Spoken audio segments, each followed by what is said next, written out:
Viewers எல்லோருக்கும் வணக்கம். இன்றைக்கி இந்த வீடியோவில் நம்ம பார்க்க போகிறது இது எம்ப்ராய்டு ஒர்க் பண்ண ஃபேன்சி சாரீ. இப்போ இந்த சாரியோட ப்ளவுஸுக்கு பார்த்திங்கன்னா சிம்பிளாகவும் ஃபேஷனாகவும் ஈஸியாக தைக்கிற மாதிரி இந்த தீபாவளிக்கு இந்த மாடல் பண்ணுறேன். அது எப்படி பண்ணலாம் அப்படிங்கிறது தான் இந்த வீடியோவில் நம்ம பார்க்க போகிறோம். அதுக்கு முன்னாடி இந்த சேனலை இது வரைக்கும் சப்ஸ்கிரைப் பண்ணாதவங்க சப்ஸ்கிரைப் பண்ணுங்கள்.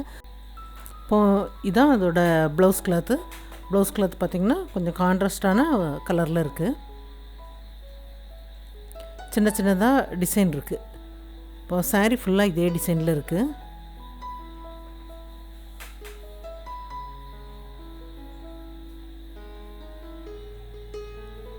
இது பேக் சைடு லைனிங் கிளாத்தும் மெயின் கிளாத்தும் சேர்ந்த மாதிரி கட் பண்ணியிருக்கிறேன். அகலம் 11.5 இன்ச்சு கட் பண்ணியிருக்கிறேன்.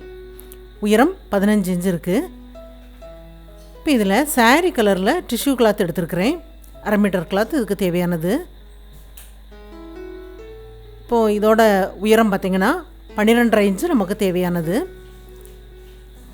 சுற்று 1 இன்ச்சு கம்மியாக எடுத்துருக்கிறேன். இதில் அப்படியே நம்ம வளைவாக ஒரு லைன் போட்டுடலாம். சுற்றளவு நம்ம சைடில் தையல் வர அளவுக்கு உள்ள பகுதியை விட்டுட்டு அதுக்கப்புறமா உள்ள அளவுக்கு எடுங்க. இந்த மாதிரி இருக்குது. இப்போ ஒரு பேப்பர் கேன்வாஸ் எடுத்து நம்ம நெக்கோட அகலத்தை அடையாளப்படுத்தலாம். 2.25 இன்ச்சுக்கு அடையாளப்படுத்துகிறேன். நெக்கோட உயரம் 9 இன்ச்சு அடையாளப்படுத்துகிறேன். நெக்கோட அளவு நீங்கள் 9 இன்ச்சுக்கு மேலே நீங்கள் 10 இன்ச்சுலாம் வைக்கிறீங்க அப்படின்னா நம்ம ஃபஸ்ட்டில் கட் பண்ண இந்த ஆஷ் கலர் கிளாத்தை நீங்கள் 1 இன்ச்சு உயரம் அதிகமாக எடுக்கணும். அதில் நான் 12.5 இன்ச்சு எடுத்திருக்கேன் 9 இன்ச்சுக்கு. நீங்கள் இதில் எவ்வளவு நெக்கோட அளவை நீங்கள் அதிகப்படுத்துகிறீங்களோ அதுக்கு தகுந்த போல் அதில் 1 இன்ச்சு நீங்கள் அதிகப்படுத்தி எடுங்க. இப்போ இதில் நம்ம டிசைன் பண்ணுற போது கீழே 2 இன்ச்சுக்கு சேர்த்து வரைஞ்சி அதுக்கு வெளிப்பக்கம் 1 இன்ச் அளவுக்கு அடையாளப்படுத்தலாம். இந்த டிசைன் பண்ணுறதுக்காக வரைஞ்சிருக்கோம் பாருங்கள். அந்த அரை வட்டத்துக்கும் சேர்த்து 1 இன்ச்சுக்கு நம்ம அடையாளப்படுத்தி கட் பண்ணி எடுக்கலாம். மேலே உள்ள பகுதி தான் நமக்கு நெக்கோட அளவு. கீழே இந்த அரை வட்டமாக வர்றது டிசைன் வர்ற பகுதி. இது அப்படியே நம்ம தனியாக கட் பண்ணி எடுத்துடலாம். உள்பக்கம் கீழே வரைக்கும் அந்த டிசைனுக்குள்ள பகுதியும் சேர்த்து கட் பண்ணியிருக்கிறேன். இந்த ஷேப்பில் இருக்குது. இதை நம்ம ப்ளவுஸ் கிளாத்தில் வச்சு அயன் பண்ணலாம். உள்பக்கம் உள்ள கேன்வாஸ் வச்சுட்டு சைடில் உள்ள பீஸ் வச்சு எப்போதுமே அயன் பண்ணுங்கள்.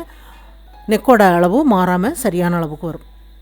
ஏன்னா சைடில் உள்ள பீஸ் சின்னதாக இருக்கும்போது நம்ம உள்பக்கம் உள்ள பீஸ் வைக்காமல் பண்ணோம் அப்படின்னா அது கொஞ்சம் விரிஞ்சோ உள்பக்கமாக சுருங்கியோ அந்த அளவுகள் மாறுபடும். அதனால் நம்ம உள்பக்கம் உள்ளதை வச்சிட்டோம் அப்படின்னா அளவு சரியாக வரும். இது நம்ம தனியாக கட் பண்ணி எடுத்தாச்சு.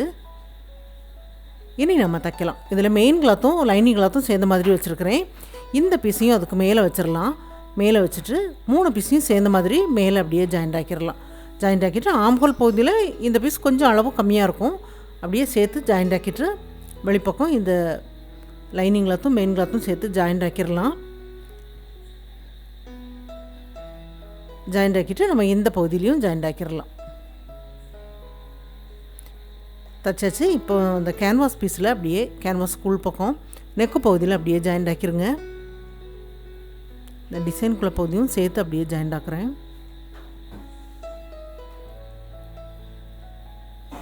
வெளிப்பக்கம் மடித்து தைக்கிற அளவுக்கு கிளாத்தை விட்டு கட் பண்ணி எடுக்கலாம். நம்ம மடித்து தைச்சிட்டு அதுக்கப்புறமா இதில் பைப்பிங் பண்ணலாம். நம்ம வெளிப்பக்கம் தைக்காமல் அப்படியே நம்ம மடித்து தைக்கும் போதே அந்த கேன்வாஸில் எட்ஜில் தையல் விழுற மாதிரி அப்படியே மடித்து தைச்சிடலாம். இந்த சைடில் அப்படியே கொஞ்சம் கட் பண்ணி விட்டுருங்க. அப்போ தான் அந்த கிளாத்தை நமக்கு மடித்து தைக்க முடியும். இப்போ கேன்வாஸ்க்கு மேலே அதோட எட்ஜில் அப்படியே சேர்த்து வச்சு அப்படியே ஜாயிண்ட் ஆக்கிடலாம்.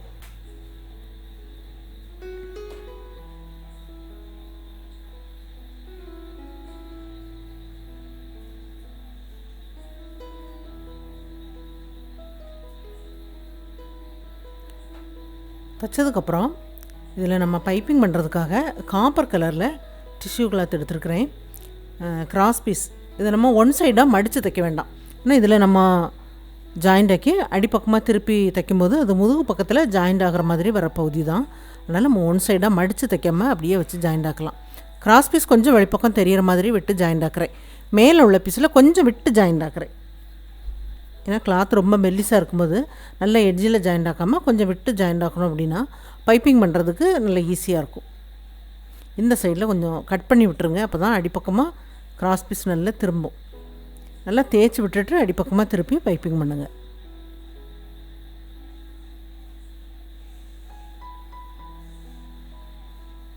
பைப்பிங் இந்த அளவுக்கு இருக்குது. நான் சாரியில் காப்பர் கலரில் டிசைன் இருக்குது, அதனால் அதில் காப்பர் கலரில் டிஷ்யூ கிளாத் எடுத்துருக்குறேன். உங்கள் சாரியில் என்ன மாதிரி கலர்லாம் இருக்கோ அதுக்கு தகுந்த மாதிரி எடுங்க.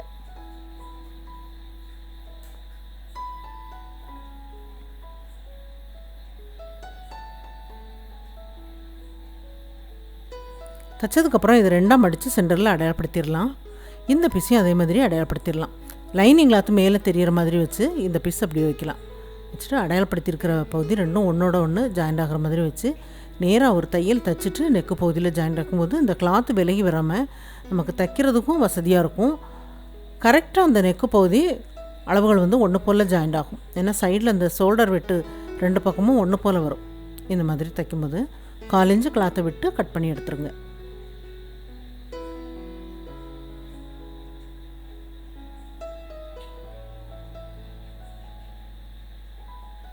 சைடில் எல்லாமே கிராஸில் கட் பண்ணி விட்டுருங்க. அந்த கார்னர் பகுதியிலையும் கட் பண்ணி விட்டுருங்க. நான் கார்னர் பகுதியில் தையல் வரைக்கும் கட் பண்ணி விடும்போது தான் வெளிப்பக்கம் நல்லா திரும்பி கொடுக்கும். கார்னர் பகுதியில் ஏதாவது ஒரு பென்சில் ஏதாவது வச்சு அந்த உள்பக்கமும் அப்படியே திருப்பி விடுங்க.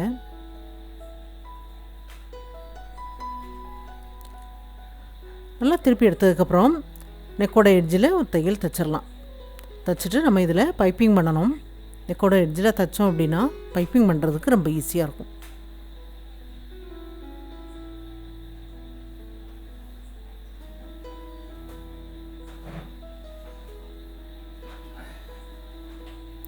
நெக்கோட எட்ஜில் தைச்சதுக்கப்புறம் இந்த பீஸில் அப்படி பைப்பிங் பக்கமாக உள்பக்கத்தில் அப்படியே ஜாயிண்ட் ஆக்கிடலாம்.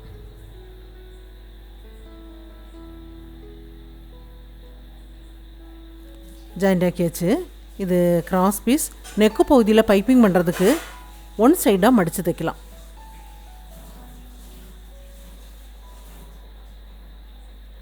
கிராஸ் பீஸ் கொஞ்சம் வெளிப்பக்கம் தெரிகிற மாதிரி அப்படியே ஜாயிண்ட் ஆக்குறேன். இந்த கார்னர் வரைக்கும் தைச்சிட்டு கட் பண்ணி எடுத்துடலாம். ஏன்னா இதில் நம்ம தனித்தனி பீஸ் வச்சு ஜாயிண்ட் ஆக்கணும் அப்படின்னா அந்த ஷேப் வந்து ரொம்ப நல்லா வரும். சைடில் ரெண்டு பக்கமும் தைச்சிட்டு அதுக்கப்புறம் கீழே உள்ள வளைவு தைக்கும்போது அந்த கார்னர் பகுதியில் மடித்து தைக்கிற அளவுக்கு விட்டு அந்த சைடில் நம்ம மடித்து ஜாயிண்ட் ஆக்கணும்.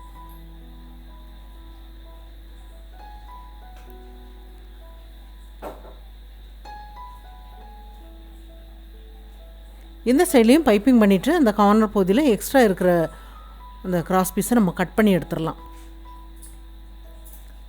இப்போ இந்த சைடில் நம்ம கட் பண்ணி எடுத்தாச்சு. இப்போ கீழே உள்ள பகுதிக்கு கிராஸ் பீஸ் இந்த கார்னர் பகுதியில் மடித்து தைக்கிற அளவுக்கு விட்டு ஜாயிண்ட் ஆக்கி ரெண்டு சைட்லையும் மடித்து தைச்சிருக்கிறேன் பாருங்கள். அந்த கார்னர் வந்து ரொம்ப நல்லா வந்திருக்கும். இது காப்பர் கலரில் டிஷ்யூ கிளாத்து ரெண்டாக மடித்து 1/4 இன்ச் அளவுக்கு தைச்சிட்டு தையலுக்கு வெளிப்பக்கம் அளவுகளை நம்ம ஒன்று போல் கட் பண்ணி எடுக்கலாம். 1 ஃபுட் அளவுக்கு தைங்க கரெக்டாக வரும். தைச்சிட்டு அளவுகளை நம்ம ஒன்று போல் கட் பண்ணி எடுத்துகிட்டு இந்த சைடில் வைக்கலாம். கீழே உள்ள பீஸில் நூல் இலைகள் வெளிப்பக்கமாக இருக்குது பாருங்கள். அந்த பகுதியில் இப்போ நம்ம வைக்கிற பீஸோட நூல் இலைகளும் வெளிப்பக்கம் இருக்கிற மாதிரி வச்சு ஜாயிண்ட் ஆக்கலாம். ஜாயிண்ட் ஆக்கிட்டு திருப்பி தைக்கும்போது 2 பீஸில் உள்ள நூல் இலைகளும் அதுக்கு உள்பக்கமாக போகிற மாதிரி வரும். இது அப்படியே நம்ம திருப்பி வெளிப்பக்கமாக தைச்சிடலாம்.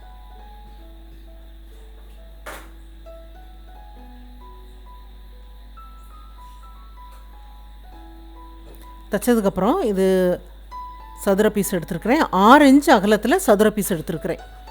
எடுத்துகிட்டு அதை ரெண்டாக மடித்து அப்படியே நம்ம திருப்பி எடுக்கலாம்.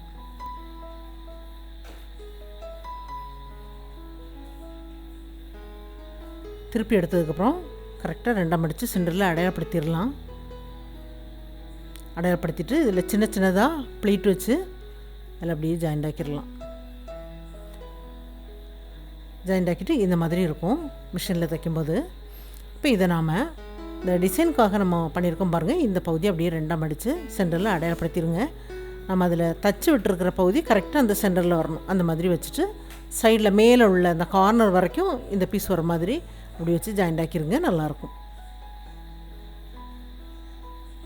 இது சைடில் அந்த கிளாத் இருக்குது பாருங்கள். அதனால் கொஞ்சம் இப்படி வெளிப்பக்கமும் அப்படியே ஜாயிண்ட் ஆக்கிடுங்க. ஜாயிண்ட் ஆக்கிட்டு இதில் 1 ஃபுட் அளவுக்கு இன்னொரு தையல் நம்ம தைச்சிட்டோம் அப்படின்னா இந்த பீஸ் அதோட நல்லா ஜாயிண்ட் ஆகிரும். ஜாயிண்ட் ஆக்குனதுக்கப்புறம் இது வெளிப்பக்கம் கொஞ்சமாக நம்ம கிளாத்தை விட்டுட்டு கட் பண்ணி எடுத்துடலாம்.